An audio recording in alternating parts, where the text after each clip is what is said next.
So the technology we're demonstrating here today is known as simulated ATC or SATC, and we have a product that actually implemented this, right, Jeremy? Yeah.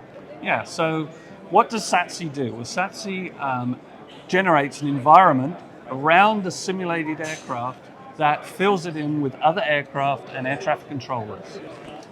This is a fully automated and dynamic system that means that the aircraft, the flight simulator, is immersed in a real-world operational environment, both on the ground at the airport and also in the sky, in the air. And that's really important for pilot training because currently the workload in a cockpit, particularly in a simulator for an airline, is not the same as it is in the real world. And that's a problem for training. We need to train our crews with the workload that they're expecting to see so that they are able to cope with the stresses and the work threat management that they should be dealing with in the aircraft itself.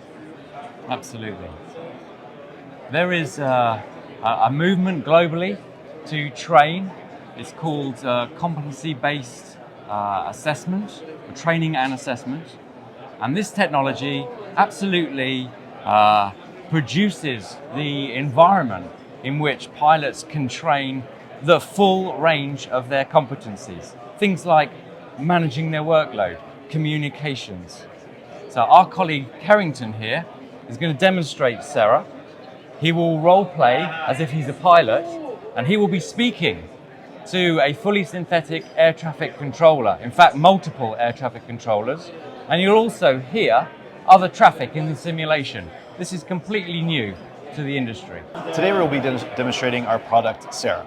And as Neil and Jeremy mentioned, we have a fully immersive environment where you'll be hearing other traffic on the radio, other air traffic controllers, and they will be responding to me as I speak to them as I fly. So we're going to go ahead and start this scenario as we approach into Washington, D.C. So I'm going to go ahead and check in with our controller, Washington Center, United 123, checking in at 4,500. United 123, Washington Center, Roger. United 123, Squawk 3013, and ident. Squawk 3013 and ident, United 123. Okay, so I'm going to go ahead and set my transponder. Altimeter 2992. United 123, contact Potomac approach 18.67. Okay, so I was just told to swap frequencies onto the approach controller. So I'm going to type that in here, and actually I didn't hear what they said, so I'm going to ask again. Say that frequency again, United 123. United 123, contact Potomac approach on 18.67. Contact approach on 118.67, United 123. Okay, so I've just been given a handoff. So I'm going to swap frequencies here using real world frequencies, and I'm going to check in with our next controller. Approach, this is United 123 at 4,500 feet. United 123, Potomac approach. Proceed direct Derek for the RNAV Zulu runway 19er approach. Okay, so I was just given instructions to intercept the approach, and that's a different controller voice. Okay, so before, let me go ahead and read this back. Proceed direct Derek for the RNAV Zulu 19er approach, United 123. Before, this was role played by an instructor, and so you wouldn't get different voices, just like we have with our system now. Okay, go ahead and proceed direct for the RNAV 19er approach. We also have other traffic in the environment that's now going to be populating the iOS map screens, as well as the TCAS displays and the visual system. It's a fully immersive environment.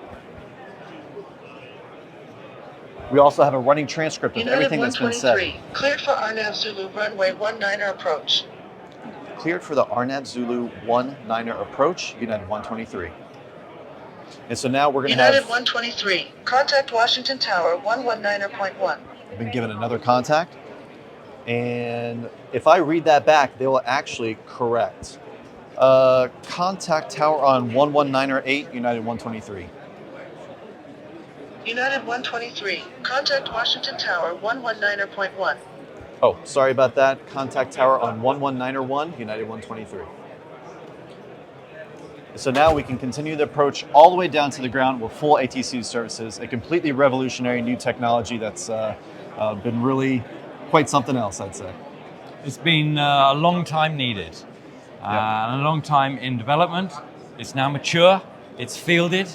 In fact, there are major airlines globally using this for their training, including for a new competency-based training license, or relatively new, called Multi-Crew Pilot License, the MPL.